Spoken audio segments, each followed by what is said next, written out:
नमस्कार। मैं डॉक्टर संजय पांडे, कोकिलाबेन धीरूभाई अंबानी अस्पताल के यूरोलॉजी डिपार्टमेंट से आपसे बात कर रहा हूँ।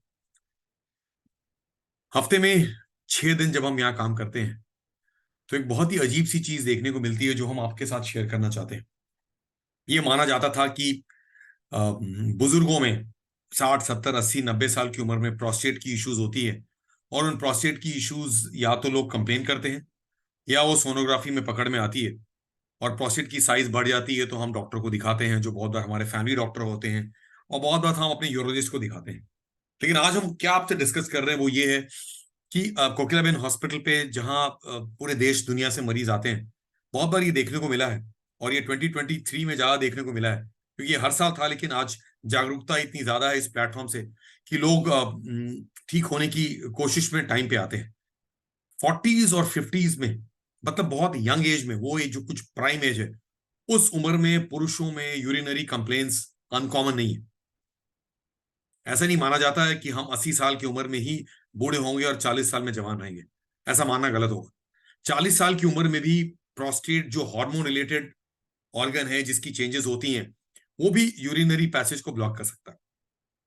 तो अगर मैं मिसाल के तौर पे कुछ एग्जांपल दूं तो 41 ईयर्स के मिस्टर एक्स, जिनको यूरिन खुल के नहीं आता है और जो ये कंप्लेन कुछ महीनों से देख रहे हैं, वो अपने डॉक्टर के पास गए और बोले कि मेरा यूरिन खुल के नहीं आता है, रुक रुक के आता है और उस धार से नहीं आता जो पहले आया करता था।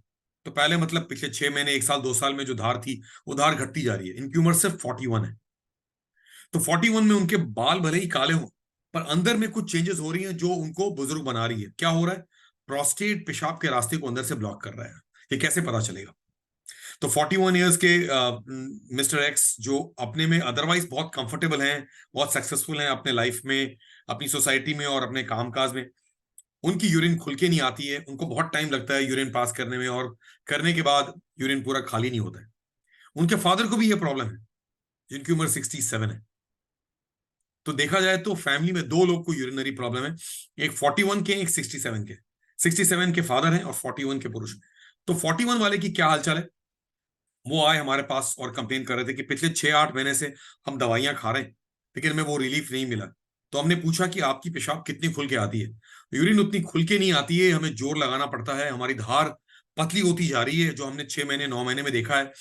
और हमें बहुत टाइम लगता है। कोई पब्लिक टॉयलेट में, जब मैं एयरपोर्ट पे फ्लाइट से उतरा और टॉयलेट में गया तो बहुत लोग यूरिन पास करके चले गए, मैं अभी भी पास कर रहा हूँ। ये उनकी कहानी है। उनकी प्रोस्टेट अगर सोनोग्राफी में देखी जाए तो सिर्फ 22 ग्राम्स की है। मतलब प्रोस्टेट छोटी है। नॉर्मल प्रोस्टेट 10-15-20 ग्राम की होती है, तो इनकी प्रोस्टेट 22 ग्राम्स की है। मतलब कोई यूरोलॉजिस्ट या कोई डॉक्टर देख के बोलेगा प्रोस्टेट तो छोटा है, आपकी उम्र कम है, फिर आपकी कंप्लेंट्स बहुत हद तक आप बोले जा रहे हैं पर शायद ये मानसिक है, जो सच नहीं है। तो 40 साल की उम्र में भी प्रोस्टेट की कंप्लेन हो सकती है। मैं वो आज आपको जागरूक करने की कोशिश कर रहा हूं, पहला। दूसरा, 67 ईयर्स के उनके फादर हैं, जिनकी उम्र 67 है। वो पिछले 5-7 साल से कुछ यूरिन की कंप्लेन कर रहे थे। वो हमें 2 साल पहले मिलके गए थे। उनकी प्रोस्टेट कोई 47-48 ग्राम्स की थी उस जमाने में। और उसके बाद साल में एक बार जो सोनोग्राफी हुई, उसे पता चला उनकी प्रोस्टेट 51 ग्राम्स की थी और कहीं 53 ग्राम्स की दिखी 2 साल के अंदर चेंज होने।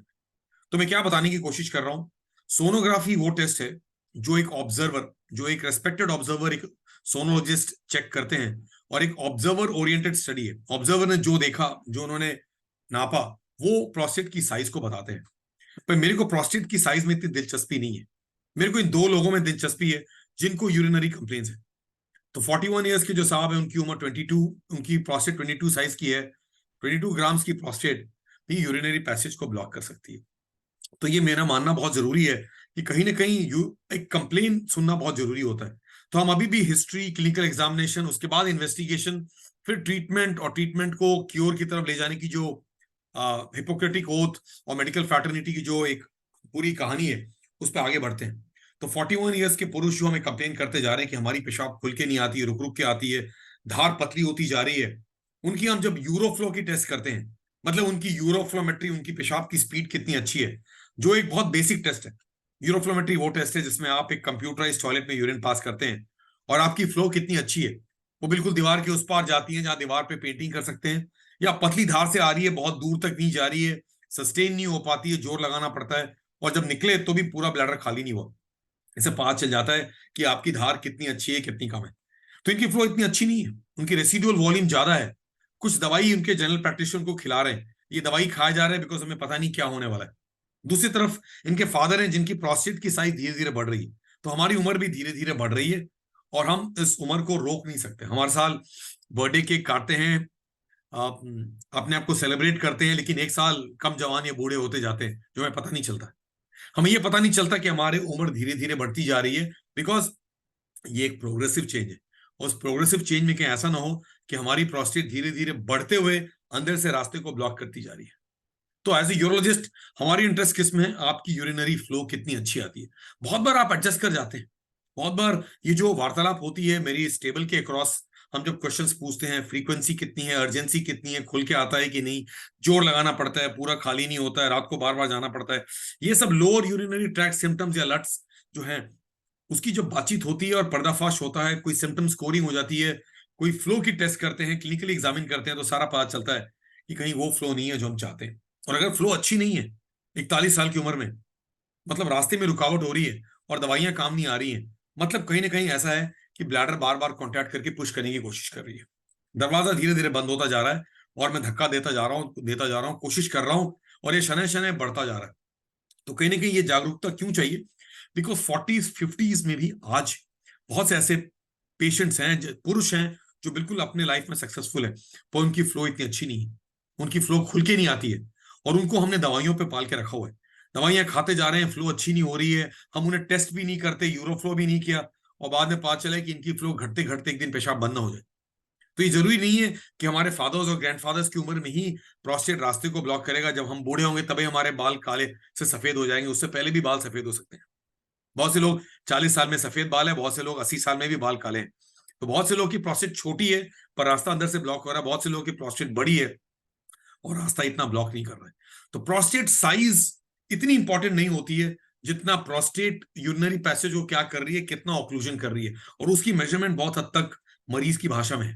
वो मरीज खुद बताता है, जितना बता पाता है उतना बताता है। बहुत बार वो एडजस्ट कर चुका होता है और पता नहीं होता है कि यूरिन पूरी ब्लॉक होती जा रही है, और बहुत बार कंप्लेन करता है कि मेरा पेशाब तो खुल के नहीं आता साहब, रुक रुक के आता है, पूरा खाली नहीं होता है, हमें इससे जरा निदान चाहिए। तो प्रोस्टेट की ऑक्लूजन मेडिकली एक लेवल तक ही ठीक हो सकती है। आज वो दवाइयां हैं जिसमें हम फ्लो इंप्रूव कर सकते हैं, अल्फा ब्लॉकर्स की लेवल चेंज होती जा रही हैं, एक लेवल तक ही पाइपलाइन में दवाइयां हैं। दूसरी तरफ प्रोस्टेट को हम एक लेवल तक ही श्रिंक कर सकते हैं। आपकी उम्र अब श्रिंक नहीं हो सकती, अगर आप 41 के तो अगला 42 43 आएगा जो आप सेलिब्रेट करेंगे, लेकिन उम्र के साथ साथ अंदर में चेंजेस होगी। तो मेरा ये पूरा कहना था कि 40s और 50s में जो लोग हैं, पुरुष हैं, और जिनकी यूरिनरी और सेक्सुअल कंप्लेंट्स हैं, उसको हम अनदेखा नहीं करना चाहते। बहुत बार इनको हम ट्रीट ना करें, सीधे क्योर कर सकते हैं। इसलिए कहना चाहता हूं बिकॉज इस साल के लास्ट वीक में ऐसे दो मरीज थे जिनकी उम्र 47 और 51 थी। वो कुछ सालों से दवाई खा रहे थे और उसी लेवल की मॉडरेट थेरेपी पे चिपके हुए थे जहां इंप्रूवमेंट नहीं हो रही थी। हम लोगों ने यूरोफ्लोमेट्री की, फ्लो अच्छी नहीं थी, इतने दिनों से दवाई खाए जा रहे हैं, और उसके बाद वो टेस्ट की जिसे यूरोडायनेमिक्स कहते हैं। यूरोडायनेमिक्स यूरोफ्लोमेट्री के बाद का टेस्ट है, जैसे ईसीजी के बाद ही एंजियोग्राफी की जाती है और कोई गड़बड़ पाया जाता है। अगर फ्लोमेट्री इतनी अच्छी नहीं थी तो हमने अगला टेस्ट किया जो फाइनल टेस्ट होता है। इस सब्जेक्ट का फाइनल टेस्ट यूरोडायनेमिक्स होता है, या सीएमजी कहते हैं, सिस्टोमेट्रोग्राम, देखने के लिए कि ब्लैडर प्रेशर्स क्या है जब ब्लैडर कॉन्ट्रैक्शन करके खाली करना चाहती है उस समय, किस तरह की बीसीआई, किस तरह की ब्लैडर आउटफ्लो ऑब्स्ट्रक्शन इंडेक्स है। और पता चला कि दोनों के दोनों लोग ऑब्स्ट्रक्टेड थे और दवाइयों पे काम चलाए जा रहे थे। आज दवाइयां इतनी सस्ती नहीं है, दवाइयां महंगी है। दवाई हम पूरी अगले 20 साल तक खिलाते रहे, उस दिन ब्लैडर कमजोर हो जाए तब इनको जाकर के बोले हम ऑपरेट करना चाहते हैं और क्योर करना चाहते हैं, वो लेट हो जाता है। तो मेरा ये पूरा वार्तालाप आपके साथ आज ये है कि 40s 50s 60s 70s ये तो प्रोग्रेसिव एज रिलेटेड चेंज है। इस चेंज में बहुत सी चीजें चेंज हो रही हैं, आपका सब कुछ चेंज हो रहा है, आपकी प्रोफाइल चेंज हो रही है, सिर्फ आपका नाम वो रह जाता है, पर सब कुछ आपका चेंज होता जाता है। तो हार्मोन रिलेटेड ग्लैंड प्रोस्टेट एक ऑक्लूसिव चेंज लाता है, और वो चेंज जिसमें ऑक्लूजन बढ़ती जा रही है और हमें ज्यादा प्रेशर देना पड़ता है कि इस ऑक्लूजन को ओवरकम करें और यूरिन पास करें, ये आसान नहीं है।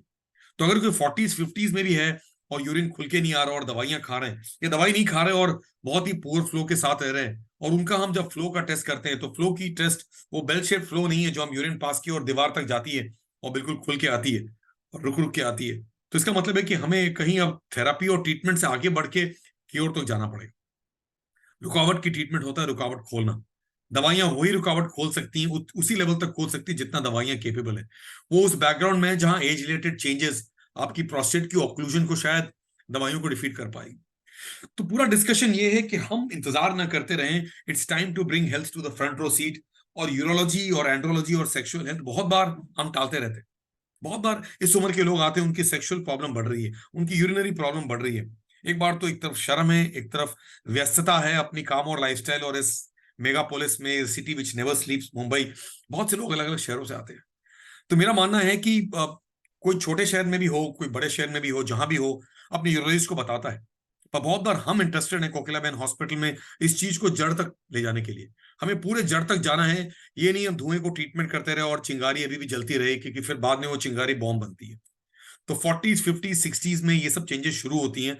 अगर ये प्रोग्रेसिव चेंज है, अगर आपको दिखता है सोनोग्राफी में आपके प्रोस्टेट बहुत बढ़ रही है, आपको यूरिनरी कंप्लेन्स है, तो ऑब्वियस अपने यूरोलॉजिस्ट से मिलने की जरूरत है। आपकी प्रोस्टेट छोटी या बड़ी हो, आपकी यूरिन खुल के नहीं आती है, आपको अपने यूरोलॉजिस्ट से मिलने की जरूरत है।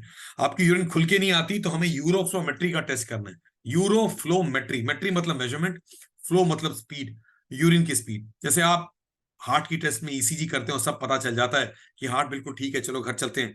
ये हार्ट में कुछ बहुत गड़बड़ है ईसीजी के पीक्यूआरएस कॉम्प्लेक्स में, तो हमें एंजियोग्राफी करना पड़ेगा और देखना पड़ेगा कि एंजियोप्लास्टी या बाईपास ना लग जाए। सिमिलरली रुकावट प्रोग्रेसिव और शनै शनै होती और ये बढ़ती जाती। तो आज ये इतनी इंपॉर्टेंट जागरूकता इसलिए जरूरी है बिकॉज हम लोगों को 40s 50s 60s में देख रहे हैं, जो कई महीने कई सालों से दवाई खाए जा रहे हैं, दवाई लिख दी गई है, और किसी ने भी दवाई लिख दी है, कोई कार्डियोलॉजिस्ट, कोई फिजिशियन, कोई जनरल प्रैक्टिशनर दवाई लिखी है, हमें पता भी नहीं हम दवाई क्यों खा रहे हैं, और प्रोस्टेट की दवाई खाए जा रहे हैं इसी आशा में कि हमारी प्रोस्टेट श्रिंक हो जाएगी तो जादू हो जाएगा। तो कोई चीज की विडंबना रहती है जिसके बारे में बहुत हद तक हमें जागरूकता नहीं है। आज इस प्रोस्टेट के बारे में जानने की जरूरत है। इसी प्लेटफॉर्म से हमने बहुत बार प्रोस्टेट पे अलग अलग चीजों पे बात की है, पीएसए के बारे में, कैंसर प्रोस्टेट के बारे में जो हम ट्रीट करते हैं यहाँ पे, लोकलाइज्ड रोबोटिक रेडिकल प्रोस्टेक्टोमी के बारे में, बहुत बड़ी प्रोस्टेट्स को आजकल हम रोबोटिक फ्रेयर्स प्रोस्टेक्टोमी करते हैं। तो अलग अलग चीजों के अलग अलग ट्रीटमेंट है। So basically right approach to the right individual, ये जागरूकता बहुत जरूरी है। मैं चाहता हूं कि जितने लोग भी सुने और जितने लोग भी इसे आगे ले जाने की कोशिश करें, अवश्य जाने की प्रोस्टेट की प्रॉब्लम हर समय वृद्धावस्था में नहीं आती, वृद्धावस्था में पकड़ में आती है और बहुत देर से पकड़ में आती है। तो अगर हम 40s 50s 60s में हैं तो हमारे लिए बहुत जरूरी है, हमें अगर बहुत अर्जेंसी फ्रीक्वेंसी है, खुल के नहीं आ रहा, जोर लगाना पड़ रहा है, और ये सब कुछ प्रोग्रेसिव है, तो बहुत जरूरी है अपने यूरोलॉजिस्ट से मिलें, वो टेस्ट करें। और बहुत बार मैं कोकिलाबेन हॉस्पिटल में इस चीज को पकड़ लेता हूँ जो बहुत बार हमने डिस्कस ही नहीं किया था। बहुत बार हमने डॉक्टर को सिर्फ इतना ही बताया, डॉक्टर को उतना ही पता है और उसकी ट्रीटमेंट चल रही है। तो आशा करता हूं कि इससे वो जागरूकता फैले जिसमें हम यंग एज में है, 40s 50s 60s में या 70s 80s में, हमारी ब्लैडर खाली नहीं होती है, हमें बार बार इन्फेक्शन हो रहा है। पुरुषों में इन्फेक्शन नहीं होना चाहिए। पुरुषों में अगर इन्फेक्शन हो रहा है तो सिर्फ चार ही ऐसे कारण हैं। या तो स्किन बहुत टाइट है जिसे हम फाइमोसिस कहते हैं, बिल्कुल ऑक्लूड कर रहा है, और वहां जो बैक्टीरिया और फंगस है वो वहां भी इंफेक्शन दे रहे हैं और आगे बढ़ते जा रहे हैं। डायबिटिक लोगों में एक्वायर्ड फाइमोसिस या बैलनोपोस्टैटिस जो स्किन को टाइट करती है। स्ट्रिक्चर यूरेथ्रा हो सकता है जिससे पेशाब खुल के नहीं आती, पेशाब की नली में रुकावट है और बार बार इन्फेक्शन हो रहा है। तीसरी वो कारण है जिसमें प्रोस्टेट बढ़ जाए या छोटा ही रहे पर अंदर से ऑक्लूड कर रहा है, ऑक्लूसिव प्रोस्टेट है और यूरिन को पूरा खाली नहीं होने देता, रेसिडुअल वॉल्यूम ज्यादा रहता है। या चौथा कॉज जैसे बार बार इन्फेक्शन हो रहा है पुरुषों में, ब्लैडर हाइपोकॉन्ट्रेक्टाइल है, ब्लैडर की पावर और कॉन्ट्रैक्शन पावर कम है और इसके कारण यूरिन पूरी खाली नहीं होती है और रह जाती है। बहुत बार ये सब स्पाइनल डिजीजेस में होता है, ब्रेन की डिजीजेस में होता है, लॉन्ग स्टैंडिंग डायबिटीज में होता है जहां ब्लैडर थोड़ी कमजोर हो जाती है, जिसे हम कहते हैं हाइपोकॉन्ट्रेक्टाइल ब्लैडर। तो इन चारों कारणों में ही पुरुषों में बार बार इन्फेक्शन होता है। इसके सिवा और कोई कारण नहीं होना चाहिए कि पुरुष को बार बार यूरिनरी इन्फेक्शन। तो ये सब जागरूकता इसलिए जरूरी है बिकॉज आए दिन हफ्ते मंडे से लेके सैटरडे तक ऐसे ऐसे मरीज को देखते हैं जो दवाइयां खाए जा रहे हैं, यूरिन में रिलीफ नहीं है, बार बार इन्फेक्शन होता जा रहा है, यूरिन में खून जाता है, जलन होती है, और फिर भी हम दवाइयां खाए जा रहे हैं।